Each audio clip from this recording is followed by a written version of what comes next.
Bon, on va mettre fin au débat. Je vais le dire une fois et une fois pour toutes. S'il te fait payer, il te déteste. S'il te fait payer, il te déteste et il te jalouse. Comme ça, c'est clair. S'il t'a fait payer avant, pendant ou après la relation, il te déteste, il te jalouse et c'est ton pire ennemi. Beaucoup d'entre vous sont en couple, sont mariés même, avec des hommes qui vous détestent du fond du cœur. Ils se disent, mais elle se prend pour qui? Elle va s'enrichir pendant que moi je m'appauvris? Non. Elle est même pas si belle que ça. Elle ne mérite pas ça. Ils vous veulent du mal.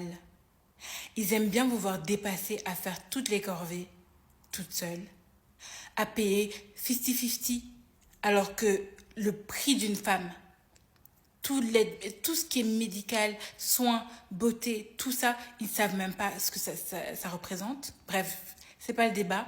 Si vous a fait payer, il vous déteste. Et je m'en fous s'il vous appelle mon amour, ma femme, ma vie. C'est faux. Parce que, écoutez-moi bien, un homme qui vous aime, il aura honte. Il n'oserait même pas, ça ne va pas traverser sa tête, en fait, sa pensée. Ça ne traversera pas ses pensées de se dire, je vais faire payer pour la femme que j'aime. Non, jamais. Il se sent redevable. Un homme qui vous aime, il se sent redevable d'avoir le bénéfice d'avoir votre présence près de lui, d'avoir accès à vous. Oui, on n'aime pas écouter la vérité, on n'aime pas entendre ces choses-là, mais ça prend un temps, mais on l'accepte. Voilà. Donc faites ce que vous voulez avec cette information, mais dans la vie, il faut choisir. Choose wisely. Mais c'est quand même pas Possible, hein, bon Dieu, hein? notre vaisselle et tout après. Là, ça bouge pas. Là, ça bouge pas, là, voilà. Ne bouge pas, elle est énervée. Donc tu t'en humain. Un homme qui veut réussir financièrement doit apprendre à donner de l'argent à une femme. Ok? La femme n'appauvrit pas, elle multiplie. Déjà sur le plan spirituel, religieux et énergétique. Ok?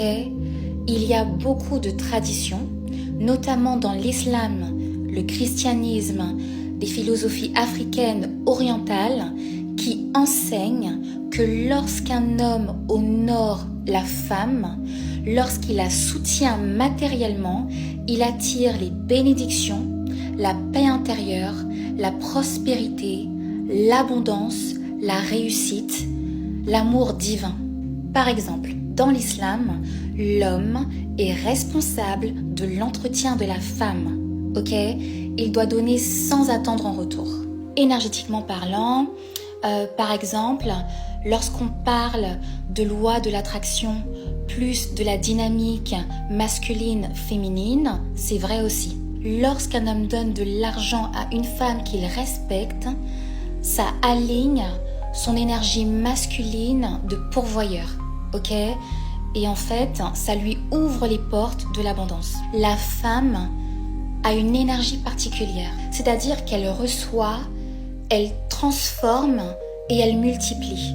C'est la base du féminin sacré. Et ce que certaines études en psychologie et en développement personnel montrent également, c'est que les hommes généreux et altruistes ont plus de chances de réussir socialement. Donner rend plus heureux, plus motivé, donc plus productif. Et un trait qui fait partie de l'énergie masculine, c'est l'action. Soutenir une femme équilibrée et stable peut contribuer à une meilleure concentration, à moins de stress, donc à plus de réussite professionnelle. Un homme qui veut une vie abondante, stable et bénie doit comprendre ça. Ok? Ce n'est pas une opinion, c'est une vérité. C'est une vérité spirituelle, c'est une vérité énergétique et humaine. La femme ne prend pas, elle multiplie.